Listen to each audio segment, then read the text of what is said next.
हाँ देखिए बेटा, अब इस पे हम कुछ प्रॉब्लम कराते हैं जिससे आपकी कुछ प्रैक्टिस हो जाए। तो फर्स्ट प्रॉब्लम ये है, the displacement of a particle is given by, मैं बोल रहा हूँ आप लिख लीजिएगा, the displacement of particle is given by equation y is equal to 6t square plus 3t plus 4, बाहर ब्रैकेट में मीटर हो गया, where t is in second, comma where time t is in second. इसका मतलब है time का measurement second में है और ये जो कोऑर्डिनेट है, जो पोजीशन है, वो मीटर में इसका मेजरमेंट है। ठीक है। Calculate the instantaneous speed of the particle, calculate the instantaneous speed of the particle, calculate the instantaneous speed of particle. Particle की इंस्टेंटेनियस स्पीड हमें चाहिए। क्या है? किसी इंस्टेंट टी पर पार्टिकल की इंस्टेंटेनियस स्पीड क्या होगी? तो देखिए सोल्यूशन देखिए इसका। ठीक है। इस y देखिए, ये function y as a function of time t है, फंक्शन y टाइम डिपेंडेंट है, तो y को t के रेस्पेक्ट में डिफ्रेंशिएट कर दीजिए, dy/dt, ये हमारा आएगा वेलोसिटी और ये देगा हमें इंस्टेंटेनियस स्पीड। ठीक है। Instantaneous speed as a function of time t term में आएगा, तो 6t स्क्वायर, जैसे डिफ्रेंशिएशन करना बताए थे, तो 6 का 6 और t स्क्वायर का हो जाएगा 2t पावर 1 और प्लस 3t का 3t में 3 का 3 हो जाएगा और t का यहाँ 1 हो जाएगा, 4 का 0, याद आया, 12t प्लस 3। ये देखिए किसी इंस्टेंट टी पर ये पार्टिकल की इंस्टेंटेनियस स्पीड आ गई 12t प्लस 3।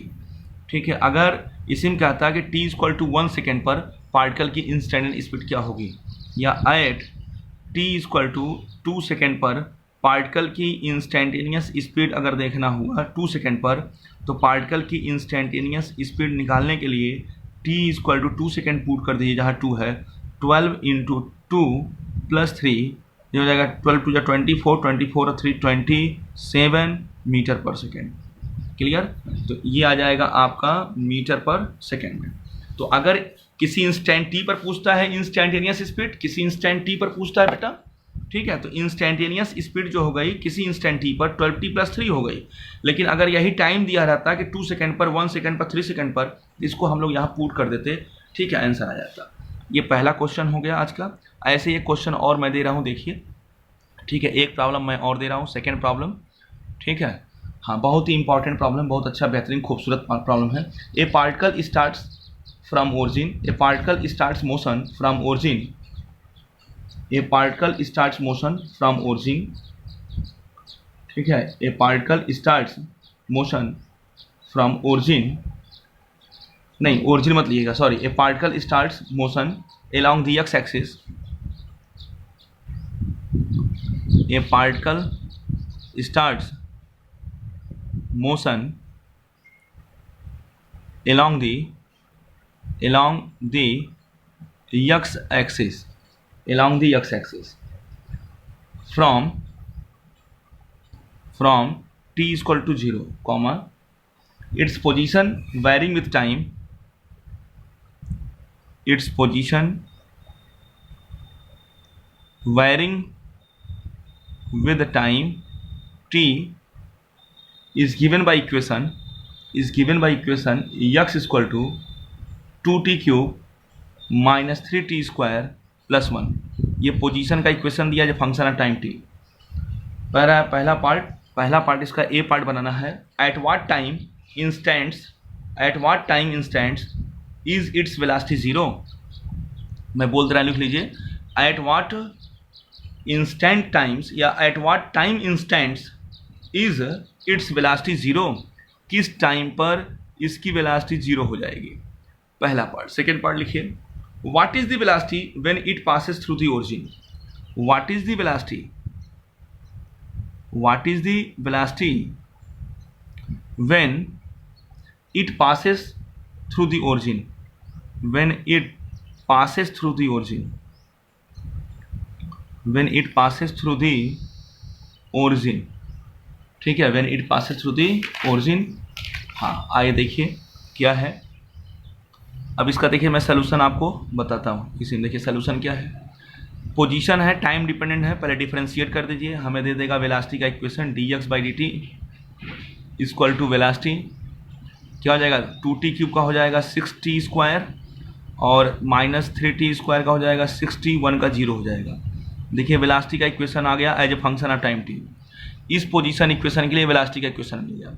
किस टाइम पर वेलोसिटी 0 होगी, तो वेलोसिटी 0 करा के टाइम निकाल लीजिए, 6t² - 60 equal to 6t², t से t कैंसिल, यानी t equal to 1 second. 1 second बाद मोशन के 1 सेकेंड बाद पार्टिकल रेस्ट में आ जाएगा। ठीक है, देखिए वेलोसिटी 0 का मतलब पार्टिकल रेस्ट में आ गया। ठीक है, आफ्टर स्टार्ट मोशन मतलब after 1 second start motion particle becomes in rest. ठीक है, t इक्वल टू 1 पर देखिए उसकी वेलोसिटी क्या हो जाएगी 0, यानी पार्टिकल जो है बेटा वो रेस्ट में आ जाएगा। ठीक, आइए देखिए अब कह रहा है कि what is the velocity when it's passes through origin. जब वो ओरिजिन से पास करेगा तब उसकी वेलोसिटी कितनी होगी। ठीक है, जब वो ओरिजिन से पास करेगा तो उसका x कोऑर्डिनेट 0 हो जाएगा। जैसे अगर हम इसको समझना चाहें ऐसे भी समझ सकते हैं। देखिए ये देखिए, आइए इधर देखिए, जैसे पार्टिकल x एक्सिस के अलोंग मोशन किया, मान लीजिए पार्टिकल जो है इस x के अलोंग मोशन कर रहा है। अगर वो ओरिजिन पे है, what is velocity when it's passes through origin. अगर वो ओरिजिन से पास किया, मतलब यहाँ है, ये ओरिजिन हो गया, तो ओरिजिन पर क्या है x equal to 0, x coordinate 0 हो गया। तो इसमें कंसेप्ट है when particle passes through origin, when particle passes through origin, इसका मतलब है कि उस पार्टिकल का x कोऑर्डिनेट 0 हो गया। ठीक है, तो x कोऑर्डिनेट 0 करा के टाइम निकाल लीजिए, x कोऑर्डिनेट 0 करा के टाइम निकाल लीजिए कितने टाइम बाद वो अपनी ओरिजिन पे पहुंचा, at what time particle locate its origin. तो यहाँ x इक्वल टू 0 कर देंगे तो ये आ जाएगा देखिए 2t³ - 3t² + 1। देख रहे हैं, हाँ ये ध्यान रखिएगा। आइए देखिए, ठीक, तो ये हो जाएगा आपका, इसको आप सॉल्व कर लीजिए पूरा, इसको आप सॉल्व कर लीजिए कितना आएगा। ठीक है, 1 मिनट रुकिए मैं आपको बताता हूँ, 1 मिनट। हाँ देखिए बेटा, इसको आगे कैसे करेंगे, इसको आगे भी सॉल्व कर सकते हैं, समझ, इसका भी इक्वेशन सॉल्व करने का तरीका है। ठीक है, ये हो जाएगा t-1 का होल स्क्वायर, फिर 2t करके ये वैल्यू आएगी, इसको सॉल्व कर लेंगे, फैक्टराइज कर, इसको हम लोग फैक्टराइज कर सकते हैं। ठीक है, लेकिन एक आसान तरीका मैं आपको और बता दूं, सुनिए। आपसे पूछा है कि जब पार्टिकल ओरिजिन पे होगा, ठीक है, तो उसकी वेलोसिटी कितनी होगी। देखिए सबसे पहले हम सोल्यूशन जब सॉल्व करते हैं तो ये देखते हैं कि पार्टिकल जब मोशन स्टार्ट किया तो उसका पोजीशन, उसका कोऑर्डिनेट क्या था। देखिए मैं यहाँ सॉल्व कर रहा हूँ, आपको कुछ क्वेश्चन सॉल्व करने का ट्रिक बता रहा हूँ। t इक्वल टू 0, जब पार्टिकल मोशन स्टार्ट करेगा तो वहीं से टाइम काउंट करते हैं, यानी t इक्वल टू 0। ठीक है, ये देखिए t इक्वल टू 0, पहले देखें उसका x कोऑर्डिनेट, वो कहाँ से मोशन स्टार्ट किया। तो जब यहाँ देखिए x coordinate t equal to 0 यहाँ रख देंगे तो एक्चुअल में उसका इनिशियल कोऑर्डिनेट जो आएगा t0 तो इसका आएगा x इक्वल टू 1 मीटर। यानी देखिए ये यहाँ है 1 मीटर और ये t इक्वल टू 0 से मोशन स्टार्ट किया। अब देखेंगे t इक्वल टू 0 पर उसकी इनिशियल वेलोसिटी कितनी थी। देखिए t इक्वल टू 0 पर उसकी इनिशियल वेलोसिटी जो होती वो 0 थी, यानी पार्टिकल जो मोशन स्टार्ट किया वो रेस्ट से स्टार्ट किया। ठीक है, अब आ जाइए, फिर आप देख रहे हैं कि 1 सेकेंड बाद फिर उसका मोशन वेलोसिटी 0 हो गई। ध्यान सुनिएगा, t इक्वल टू 0 पर भी उसकी वेलोसिटी 0 थी, यानी जब t इक्वल टू 0 पे 1 मीटर से मोशन स्टार्ट करना शुरू किया, उसके पास रेस्ट से मोशन स्टार्ट किया, यानी ये रेस्ट से, और यहाँ पे इसकी वेलोसिटी यहाँ थी। चलें, अब फिर देखिए आ गया कि कितने टाइम बाद फिर से वो रेस्ट में आया, तो 1 सेकेंड बाद फिर से वो रेस्ट में आ गया, यानी वेलोसिटी 0 हुई 2 टाइम पर, यानी वेलोसिटी 0 हुई 2 टाइम पर। एक t इक्वल टू 0 पर वेलोसिटी 0 हो गई और at t equal to 1 second पर भी उसकी वेलोसिटी क्या हो गई 0 हो गई, यानी मोशन स्टार्ट करने के 1 सेकेंड बाद वो 1 सेकेंड चला होगा। तो देख लें उस 1 सेकेंड पे उसका कोऑर्डिनेट क्या था, कहाँ पे था वो 1 सेकेंड पर। तो t इक्वल टू 1 सेकेंड देखिए यहाँ रख दें, ये हो जाएगा 2 - 3 + 1, यानी ये हो गया 0। इसका मतलब वो ओरिजिन पे आ गया। इसका मतलब बेटा यहाँ जब मोशन स्टार्ट किया तो पॉजिटिव x में नहीं गया, वो निगेटिव x पे गया, इधर से जा रहा था।